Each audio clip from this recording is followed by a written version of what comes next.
I want to talk to you guys about hot engagement metrics, which might not even matter in the end. And the reason I say that is because one, we all know we're going through an evolution, right? We used to be very cut and dry we have internal recruiters, we have external recruiters, and as Steve likes to say, we have the people in the outhouse, right? You have the in-house, outhouse, whatever. And everybody gets measured a different way. We just heard that in the last couple of sessions that some numbers matter to some people and some numbers don't matter to them as well. And so how do you balance that as a recruiter, as a sourcer? How do you know which metric matters? And what do you do with the other metrics? In fact, before I get started, and hopefully you guys can see my screen, the audio level's okay. I was in a meeting this morning, 7 a.m. my time, with a couple of my business partners, and we're talking to a CEO of a startup, a healthcare startup. And the question came up, like, how do we measure success? What is ROI? How do we know what good looks like? And for him, it was all about engagement. He said, his name, let's just call him Ron. Ron said, hey, I don't really care if you can source 100 people. And Ron's like, I don't really care even if we hire someone from those 100 people. What Ron cared about is who are we talking to? Who are we engaging? And Ron understood, like, yes, it's about filling the position, but another key metric, and even more important to him, since it was a startup, was getting the word out that they were doing some cool stuff. And so how many people are we engaging? Who are we engaging? Are they the right people? And so that was extremely important to him. That was his hot engagement metric. And then you go to another meeting and all they care about is, response rate. So we're going to get into all of those. We'll unpack all of those. We'll probably get done quick too. I think we have a half an hour or so, but I might get done in like 10, 20 minutes. So get your questions ready. Feel free to interrupt. There's not a ton of slides here. We'll go as quick as possible. Boom. That's me. Okay. So why listen? I guess why pay attention? If I was sitting on this call with 100 people or whatever, like why pay attention? I'm just going to go through a few things. I fell into being an agency recruiter and fell in love with it. It was like this double fall where 20 years ago, I just fall into this job out of college. And I didn't know what an agency recruiter was, or we were called IT recruiters back then. And then in 2003, I got a job as a sourcer at Microsoft. And I thought that was super cool. I was very excited to be a sourcer instead of an agency recruiter. It fit my personality, it fit what I wanted to do. I love the thrill of the hunt. The difference then was that we were sourcing without tools, right? In 2003, HireEasy didn't exist. In 2003, I didn't have LinkedIn Recruiter like it is today. So it was fun to learn right before we started getting tools so that I understood what the business process was and what the end client's ultimate goal was. What is the customer trying to make money, or are they trying to get some brand recognition? What is the end goal? And then how do we quantify that? That's what a metric or KPI is. So got to get that on as an early, as a young pup. And then I got a chance to run an employment brand at Starbucks and Expedia. And that was amazing. I mean, that was half a decade, from like 2009 to 2014 or something like that. First at Starbucks, then at Expedia, where I got to see the employment brand side of the house, which is different than recruiting and sourcing. And that was really amazing to experience. And then, of course, I've had a few HR tech startup exits, and I founded Paired Sourcing in 2015. And I've actually been using HireEasy since it came out. I used it when it was called something else beforehand as well. And for us at Paired Sourcing, and that's how I'll keep my sort of focus for the next few slides, is, it's the #1 go-to platform for outbound recruiting for us. And I would even venture to say in general, some of the competitors in the space, and I know this is kind of a private, well, it's not really private, it's open for everyone, but this is a very, HireEasy virtual conference, and I was invited as a guest speaker, but I would say there are other platforms, but when it comes to the outbound piece, this is the #1 platform, just period. I can say that as a user, and I can say that the efficiency of managing talent pipelines has been huge for me. And for my team, I have a small team of 5 sourcers. But we've sourced 100,000 people in the last 365 days, and all of those within Hire Easy, 100,000 candidates for multiple customers, and it's very efficient. It's very efficient. I can't see chat either, so you'll have to like interrupt me, or we can just do it at the end. But today's topic, we're going to talk about sort of in the next 20 minutes, trending hot metrics of 2023, right? So we're in the 8th month of 12. We're more than halfway through 2023, and we know what the trending hot metrics are based on the last quarter as it relates to the quarter previous. And I've had time to crunch those numbers, and my team's helped me. We're going to talk about what's trending, like what's on. And then we're going to understand the why behind metrics, because even though something might be super popular, is it popular for the right reasons? Is it popular because your client likes it? Is it popular because your hiring manager likes it, or your recruiter that you support as a sourcer, or if you're a recruiter doing your own sourcing? Is that a metric because it's a candidate experience metric, but is your organization bought into the candidate experience? We're going to unpack a lot of that. Which metrics help you achieve your goals? And we're going to highlight a case study. So we got permission. And if you attended our webinar in July, we showed you some of the metrics that were early on. We've been able to clean those up a little bit. And we'll get into the case study around LG Electronics and how sourcing sprints work for them. And then we're going to give away a recruiting sprint. We typically charge 10 grand flat fee for a recruiting sprint, but we're just going to give one away today. I think Kunal and folks can help you guys figure that out. All right. So what are the trending hot metrics of 2023? And again, from our point of view, from Hire Easy and paired sourcing's point of view, we can argue this over therapy later, but I think truly we're always answering the question, the age-old question of how much effort is going into, fill this role? Well, how much effort is it going to take to make a hire here? What is that effort? Is it passive, outbound, proactive type effort, or is it a different effort? Maybe we already have those people on our ATS and it's a rediscovery thing, but what is the type of effort? And then of course, funnel metrics, funnel metrics, funnel metrics, funnel metrics.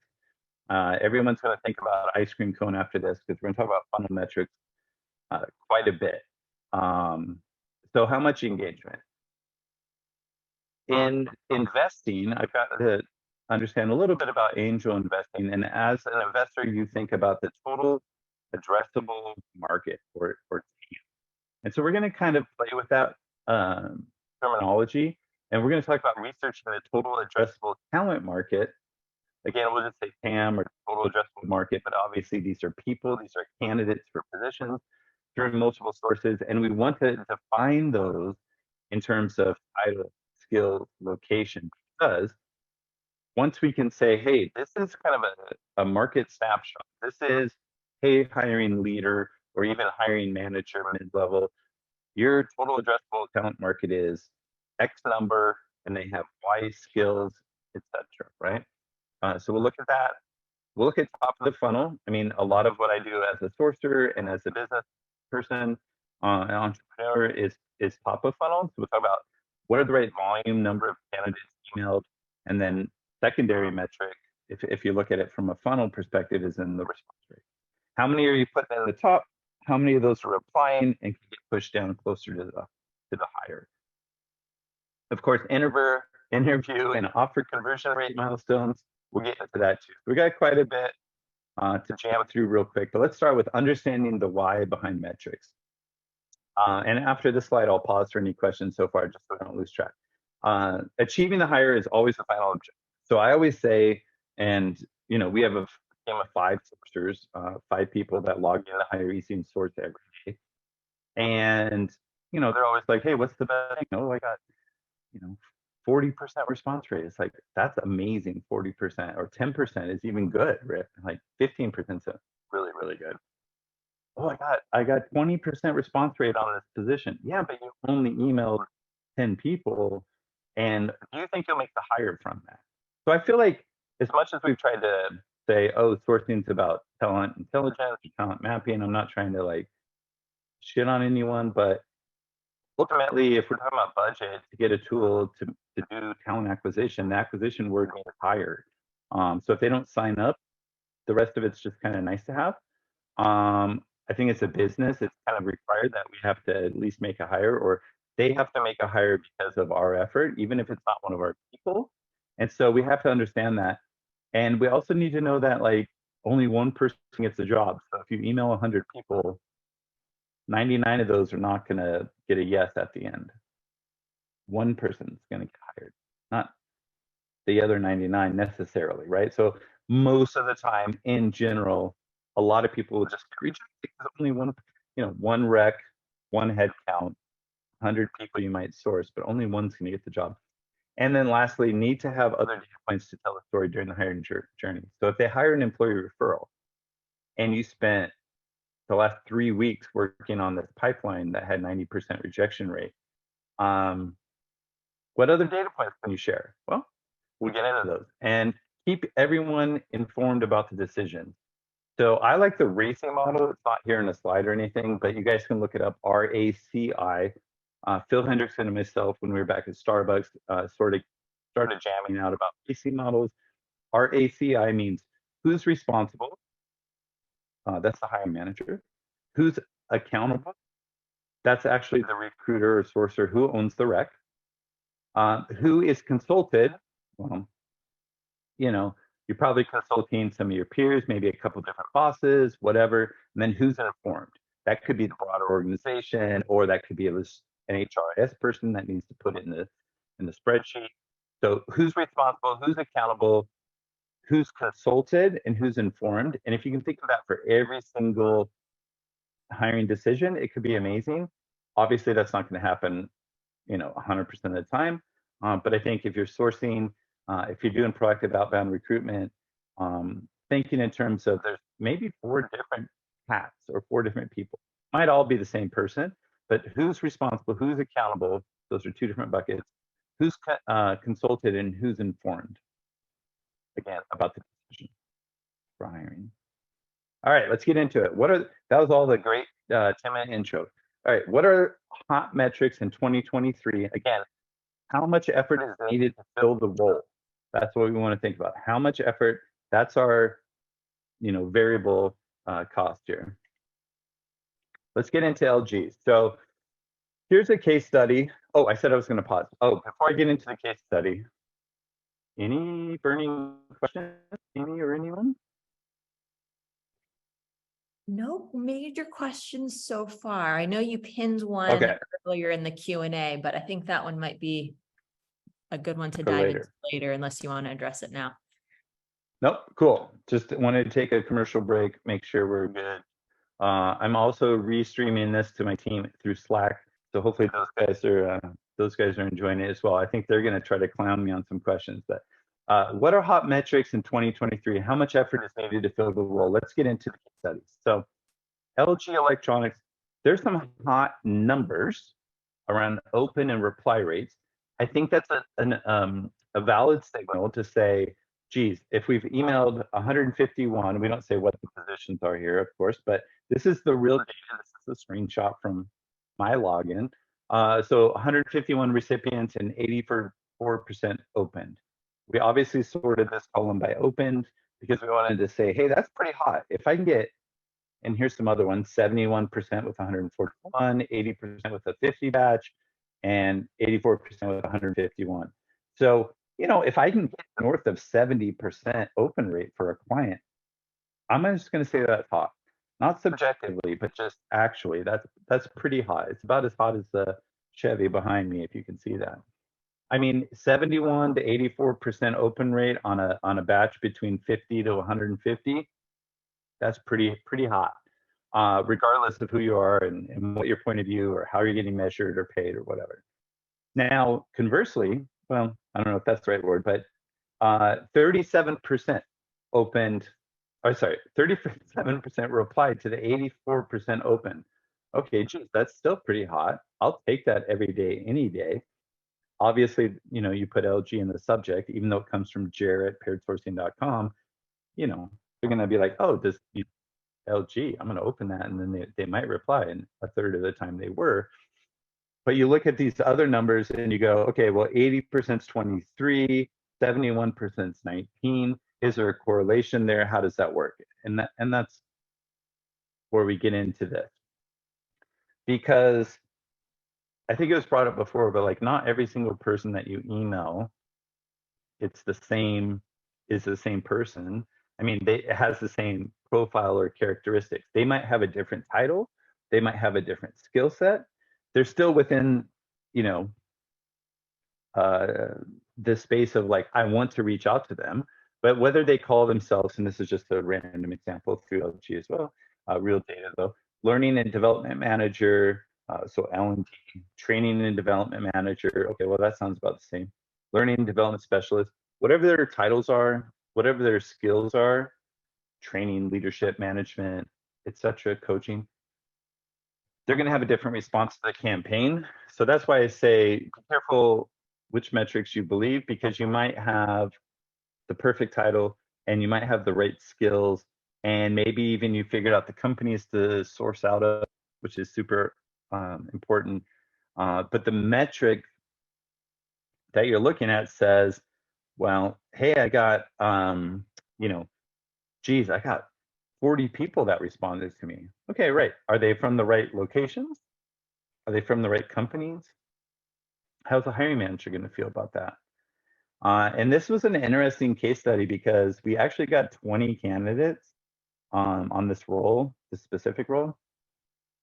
But then we found out, I don't know if this has ever happened to anybody on this call. I know there's like 100 people on this Zoom. Have you ever had a situation where you go source for a position, super important position, and they need XYZ, and you get XYZ, and you email these people and you get a bunch of response, and you're like, wow, we're just swimming in candidates. And then they say, oh no, they have to be on site 4 days a week. And then 20, well, even we have numbers here. I don't know if it's super small for you guys, but 10% are in New York, 9.8 in the metro. Then it goes 3% in Philly, 3.5, another 3% in Chicago. The people in Chicago and Philly and some of the people in New York are not going to commute to our headquarters to New Jersey, our being my customer. So those 20 people that responded, all of a sudden, that's only really 3 or 4 local people at the end of the day, once you suss it all out. So when you report on metrics, you can say like, geez, I had, 80% open rate, 20% response rate. Well, that's hot. It's super hot. It's summer, that's hot, that's amazing. I'm so glad you did that. But as a business leader, I might say to you, great, how many of those can just, drive over for the meeting tomorrow? And then they're like, oh, 5. Okay, so you got 5 people. The rest of it sounds great, good data points. But as a business impact, you got me 5. And then, of course, it's like, oh, HR didn't tell me it was on site and blah, blah, blah. Doesn't matter.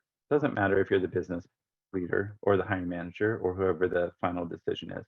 So think about the metrics you're sharing. You want to be careful, I think, to say, oh my goodness, we had all this response rate, or oh my goodness, we have this huge candidate pool, or we reach out to everyone. Just be careful too to think from their perspective, have some empathy of, well, what are their hot buttons? Is it how many people you reach out to because it's a brand thing? Cool. Is it filling the position? Then it's a location thing. And we didn't know that, of course, but just be careful of your metrics. Another thing that we were looking at, and kudos to, you guys know I'm a fanboy. Most of you people probably know I'm a fanboy, but kudos for HireEasy having good salary data. Salary data has been like really hard. It's diversity as well, but salary data has been like super hard unless you have a paid enterprise license for with API access or whatever for like PayScale or whatever they're called, salary.com or whatever. But to be able to say, okay, for this position in general, it's going to be like 90 to 130. And for this position in general, we're going to have no issue finding women candidates. But if you want a veteran and you want a veteran and you only can afford 70K, then we're at 1.3% kind of concentric circle with 1.1%. It gets really small really fast. And that's not including location. That's just looking at salary and diversity. So, you know, having some insights, having some information is going to help you be proactive in your outbound because you'll know the right people to reach out to. Like, let's say you only want to email 100 people every couple of days because you don't want spam. You want to be targeted. Okay, well, let's target it by what can we afford, and do we have a diversity quotient on this search or not? So that's very interesting information. So it's 12 o'clock already. That was super fast. So funnel metrics and hiring milestones. So we ended up, long story short, we ended up contacting 241 people. We're still in the same position. You guys probably know what it is at this point. We contacted 241 candidates that did not respond. We contacted another 56, so call it 300 total. Okay. We emailed another 56 that did reply. And from those, we had 23 that we introduced to the client. And just a tactical thing, you know, if you're a user out there and, you know, you want to put in a custom, I don't know how, you know, talk to your folks, but if you can get a custom thing and it's for you as a sourcer, it's all about how many people did I submit or screen submit, sort screen submit, or how many people did I introduce to the recruiter or the hiring manager or the team or the alias or the VMS or the whatever. I think this is an interesting metric that's probably not understood very much, which is I do care that 56 replied. Yes, that's awesome. I do care that I contacted another additional couple hundred that didn't reply. I understand that. I did all my sourcing. But what's really interesting is not the reply. What's really interesting is how many of those did I send over? So the ratio between replied and introed, and the ratio between intro to hire, and the ratio the other direction between research to intro. So if you're introducing 23 qualified, interested, available candidates for one position, I mean, luckily we had a couple of relatable headcounts, but if you do that, typically that's twice as much as you need. I think 10 candidates that are qualified, interested, and available on the passive channel, then you have your employee referral, your postings, your whatever, but 23 obviously is going to fill it. We ended up getting 2 offers, 2 hires. Now the offer to hire ratio, I can't control as a sourcer, but you can have some influence on it. And 2 offers, 2 hires, it ended up being a cost per hire at $42.50, which is pretty good. Pretty good. All right. So engagement is so hot right now. Do we have any questions at this point? No major questions popping up, but just a couple shout outs in the chat and comments that folks are adding in. Yes. Yeah, and my team just texted, said, you know, people pay pretty substantial money just for salary data. I mean, you know, I didn't really think about, so shout out to Phil. I didn't really think about promoting that too much, but, you know, if you're paying, you know, Jer's salary, xyzdata.com, 10,000 a year just to get, it's 70 to 90K. And if that's an important driver for your business, here you go. Why don't you talk to your sourcers that have HireEasy because they might have the salary data. So that's super good. Thanks, Phil, for that note. Let's get into engagement is so hot right now. I don't know if you've seen. Oh, sorry, Jared. Before we jump into that next topic, we had a couple questions actually pop up just in the nick of time. So one of the questions from Jane around the cost per hire, how did you calculate that one? Mm-hmm. So when we do cost per hire, we say it's a little tricky, as everyone knows, how to measure these things. So Billy gets hired. Okay, let's just do one because the delta is crazy. So Billy gets hired, and then we reverse account for and attribute to what were all the costs to get Billy. Now, some costs are even across all hires, which is the recruiter has a salary, which is the hiring manager has a salary. Well, that's even for everybody. So what we look at is kind of the delta, if you will, to say what additional, I mean, the proper way to the vernacular you'd want to use is like, what's the net new cost or what's the additional cost per hire on top of the normal things, right? So the normal things are internal. What do we have to spend external? So they had to spend $42.50 to get us to do the research and outreach and spend the time, and all in. That's what it took to get Billy to the table. Did that answer the question? I'm trying to say I delineate against the internal cost. This is, you could even call it cost per source candidate, but that's not standard. Cost per hire is standard. And again, it's above and beyond all the other things. Oh, we have to pay rent for our office.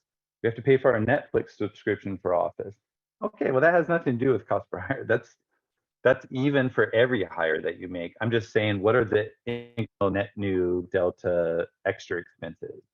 And yeah, to pay my firm to do it, that's how much it costs when you slice it all down. I guess a follow-up question to that one from Tim.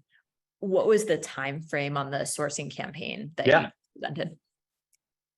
Yeah, so that's really actually a great question. I wanted to put in some timeline screenshots. We have some screenshots coming up that you might like, actually. I wanted to put in some that showed like soup to nuts how long it took, and then where the cost breakdown. We haven't got that granular, but I think it took about 5 weeks. I just don't know which, like, oh, this part was a week and a half to research. This part was 2 weeks to outreach, but it's about a 5-week time to fill total, which I think is still pretty good when you're hiring a passive candidate. From kickoff to not start date, but kickoff to offer close, 5 weeks, pretty good. It's not super fast. 3 weeks would be super fast. 6 weeks is kind of an average standard, but yeah, we're about 5 weeks for that. So it's like a week or two of research, a week or two of outreach, a week or two of interviews, and then yeah. I know that's super vague, but you can hit me up offline. I can show you the timestamps and stuff. I have one more question before I let you keep moving forward. Are you including the cost of utilizing HireEasy and other tools in cost per hire? So yeah, I did pro rata include the login cost. Perfect. Awesome. If you know what I mean, like with pro rata. Obviously, it's like not the entire HireEasy. You spread it out over all your hires. But yeah, we added my team as the external cost, the tooling, and some miscellaneous. But yeah, you can get your cost per source hire down under. You should be able to get your, well, if you make 2 hires off of a search, off a project, that's where it gets really nice. Even if it wasn't, let's say it's 1 hire and it was $8,000, that's still cheaper than an agency. I understand that. Agencies will tack on an extra bit. That's the profit that gets shared out to the people. That's totally fine. It's still cheaper, but if you're internal and you're trying to figure out your cost per hire, I would say, and I've been internal at Starbucks and Expedia running sourcing, I would say all the internal costs and variables, people's salaries, time, etc., that's all even no matter who gets hired. But you have to decide, do you want to pay, it's age-old question, do you want to pay 10% of their salary, or do you want to pay an RPO thing, or do you want to pay a contractor to do it for you, or do you want to, like, once you have to do sourcing, once it doesn't get filled kind of auto-magically and you have to actually make some effort, then you need to start tracking that. Whoever does it, you need to put your tool cost into that equation. Perfect. Awesome. Thanks for diving into that extra context, Jer. Yeah. Cost per hire is very tough. And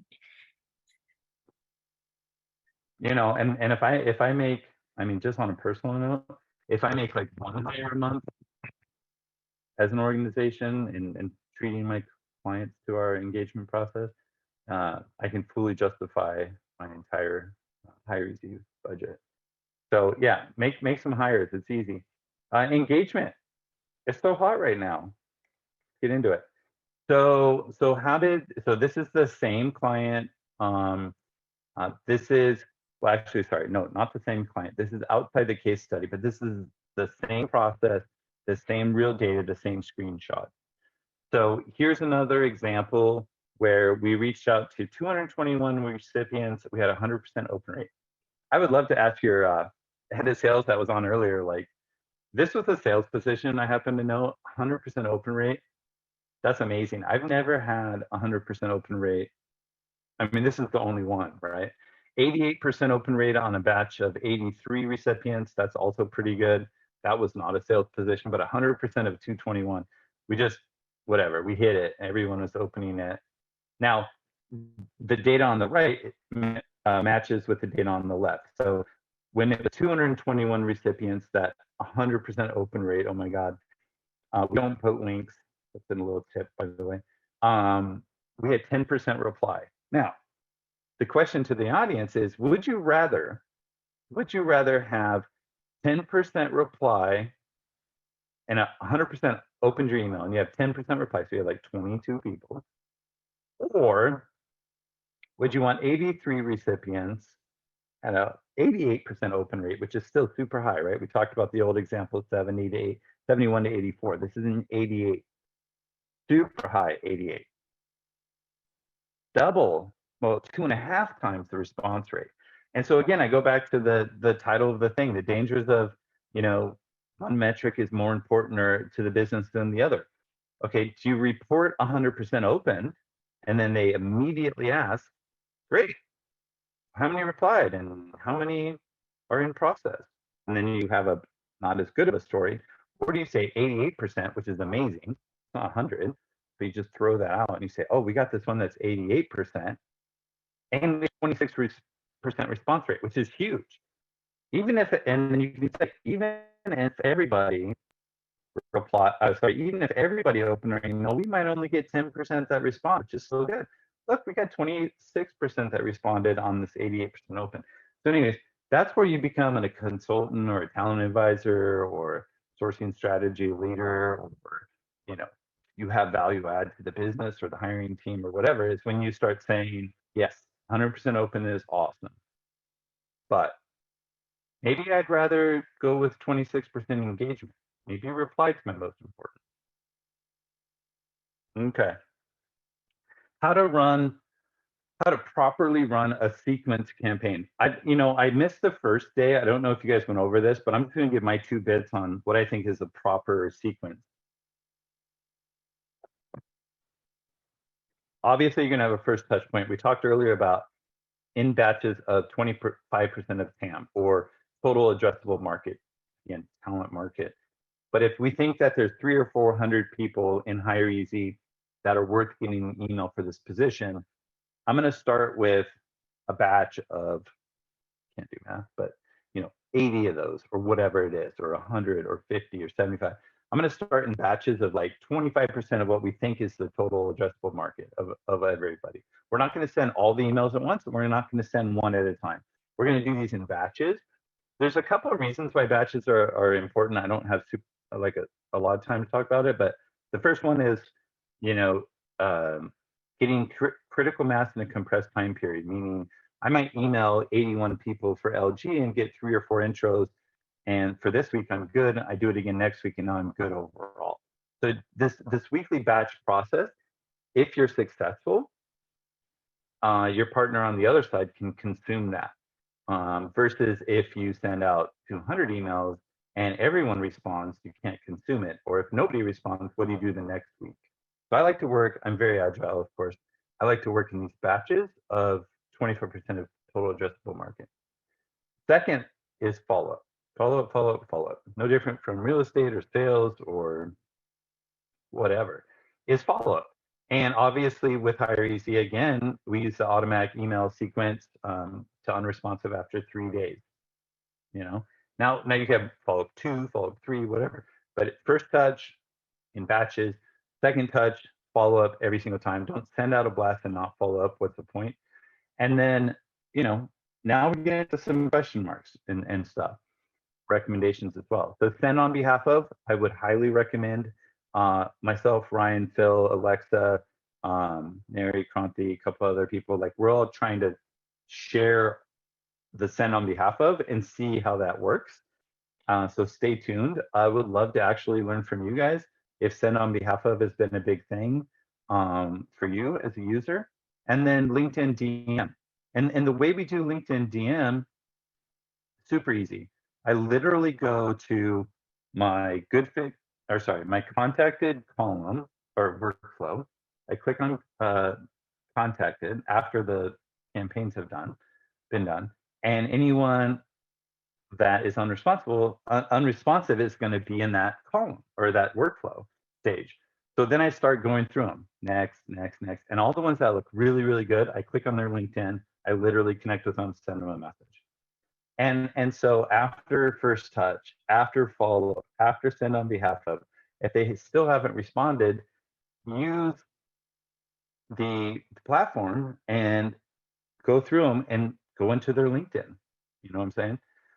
And send them direct messages. And if that doesn't work, what about a text campaign? And what if your text campaign is like, hey, follow up to my email? You know, I'm not sure if you saw my email, but blah, blah, blah. And you say your pitch of your job. So I think that's a good linear flow. Obviously, some things are more circular. Some things have decision trees.